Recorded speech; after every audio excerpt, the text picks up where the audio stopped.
Hello world, I hope you all are having a fantastic day today. In this video, I'm going to unpack everything about the question that you might be asking.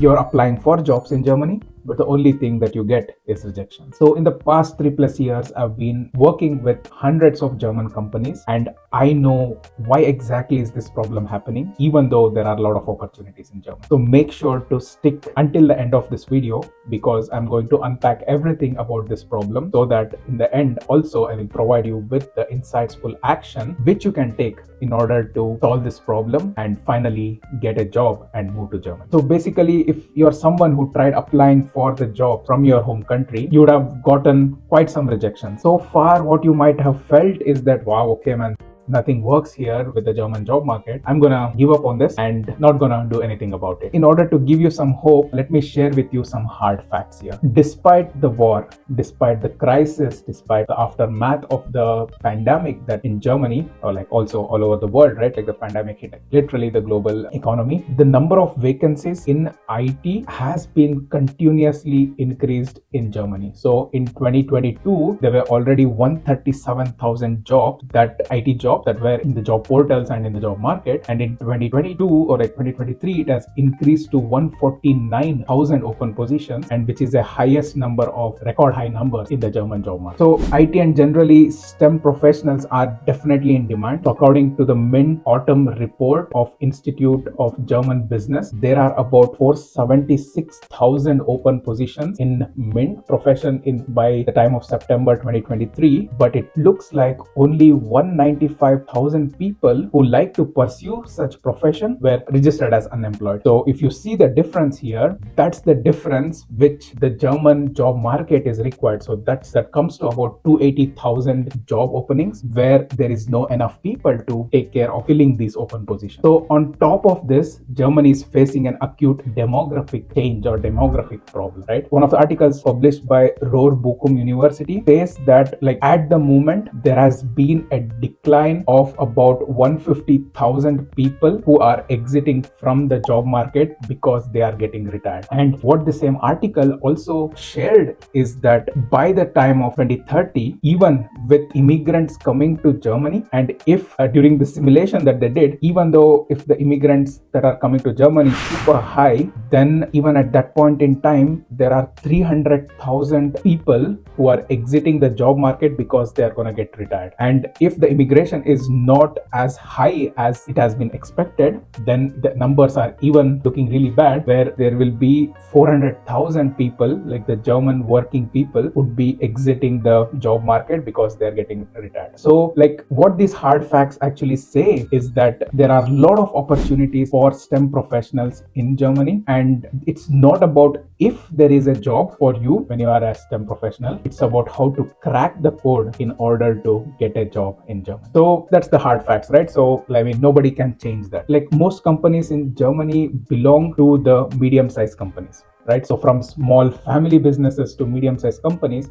So medium-sized companies actually ensure the German economy is stable despite crisis. So they make up to around 99% of all the German companies in Germany. So just imagine, like these are the companies which makes 99%. So all the big names that you hear, Bosch, Mercedes-Benz, Audi, Volkswagen, all these big companies only make 1% of the total German companies. So this is very important fact for you to remember, because when you apply for a job in Germany, so majority of the jobs that you might be applying is in one of these medium scale companies. That's why it's very important to keep in mind. Basically, these 99% of the German medium and small scale companies make about 34% of the total sales in Germany, and 55% of all employees work in SMEs in Germany. So when it comes to the definition of SMEs, it's not quite clear. So I've been researched in one of the articles, and what has been shared there based on the catalog of companies that they have. This company is called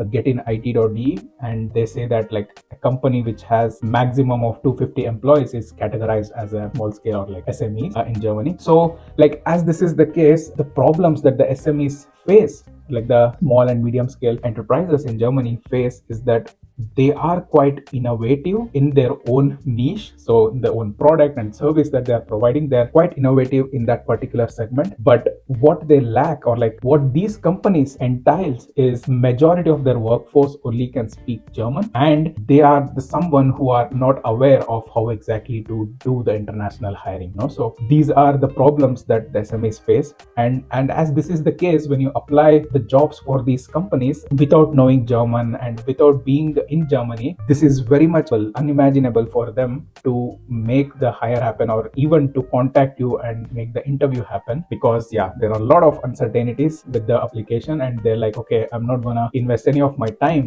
in this profile, so I'm gonna just send the rejection email. This is the problem on the company side, right? Like if you think about the problem on the candidate side, which is you, when you're applying, what you lack is the information about how exactly to create the CV and cover letter, where the German companies can get the information what they're looking for at very less amount of time, right? So first, the main thing is that you don't know German.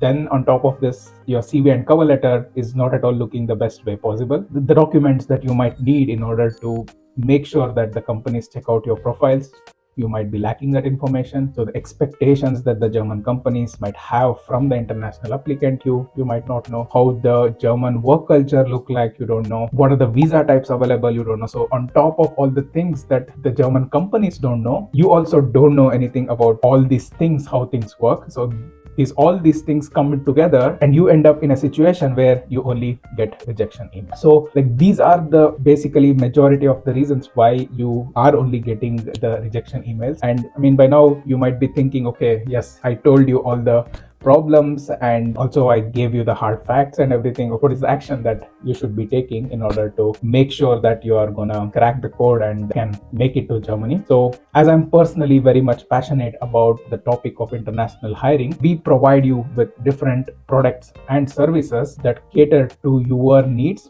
and help you to gain necessary skills and knowledge to make it in Germany. So the link of all these products and the services that we offer to the international STEM professionals are linked in the description below. Please do check them out and accordingly take actions, so that one day you can make it to Germany with our support, or with the knowledge that you can gain to make it yourself to Germany. So I hope this video provided you with the information about why is this the case and what you need to be doing in order to make sure that you can get a job in Germany. So I wish you a great day, and until next time, ciao for now. Bye bye.